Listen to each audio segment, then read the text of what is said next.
दो मटकों की कहानी। यह कहानी एक गांव से शुरू होती है जिसमें बहुत ही मेहनती और बहुत ही ईमानदार मटका बनाने वाला रहता था। उसका नाम राजेश था। राजेश रोज अपने दो मटकों में पानी भरकर जमींदार की जमीन पर जाया करता था। उसके पास दो मटके थे जिसमें से एक टूटा हुआ था और एक बिल्कुल ठीक था।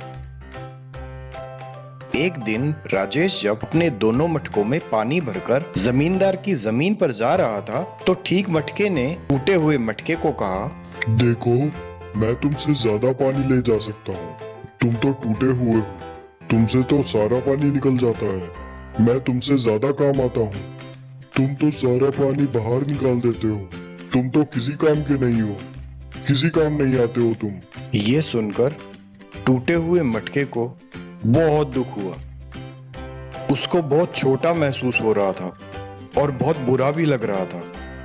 उसको बहुत तकलीफ हुई कि सारा पानी उसके अंदर से निकल जाता है। उसको यह महसूस हुआ कि वह राजेश के अच्छे से काम नहीं आ रहा है। उसने यह सोचा कि वह राजेश को बोलेगा कि वह उसे बदल दे। टूटा मटका राजेश को यह बोलने की हिम्मत नहीं जुटा पा रहा था। पर एक दिन जब राजेश अपने दोनों मटकों को पानी से भरकर जमींदार की जमीन पर जा रहा था तो टूटे मटके ने राजेश से कहा, राजेश, तुम मुझे बदल दो।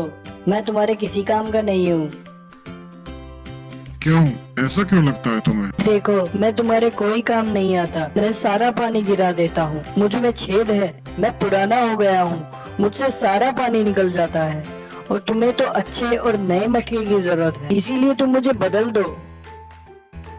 राजेश ने उसका दुख समझा और बहुत देर सोचने के बाद बोला, क्या तुम रास्ते के किनारे पर ये पौधे देख रहे हो, फूलों वाले? मैं जब भी पानी लेकर आता हूँ, मैं हमेशा ध्यान रखता हूँ कि तुम में से पानी निकलकर इन पौधों में लगातार गिरता रहे। जब भी तुम्हारा पानी इन पौधों पर गिरता है तो ये पौधे अच्छे अच्छे, खुशबूदार और बहुत सुंदर सुंदर अलग अलग तरह के रंगों के फूल उगाते हैं और फिर ये फूल भगवान को अर्पित किए जाते हैं। तुम अपने आप को छोटा महसूस मत करो। अगर तुम्हारा पानी इन पौधों पर गिरता ही नहीं तो कैसे ये पौधे इतने सुंदर सुंदर, खुशबूदार और रंग बिरंगे फूल उगाता और कैसे ये भगवान को अर्पित होते? तुम्हारे पानी के गिरने की वजह से ही तो ये बहुत सुंदर, खुशबूदार और भगवान को अर्पित होते हैं रंग बिरंगे फूल। धन्यवाद राजेश। राजेश की ये सारी बातें सुनकर ठीक वाला मटका बोला, मैं मेरी गलती समझ चुका हूँ। अब से मैं तुम्हें कभी ऐसे नहीं बोलूंगा। तुम में कोई कमी है, मुझे नहीं पता था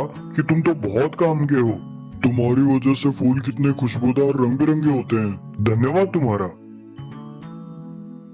तुम दोनों ही मेरे लिए प्यारे हो। तुम दोनों मिलकर रहा करो। इस कहानी से हमें यह शिक्षा मिलती है कि हमें सबका सम्मान करना चाहिए, किसी को छोटा फील नहीं कराना चाहिए।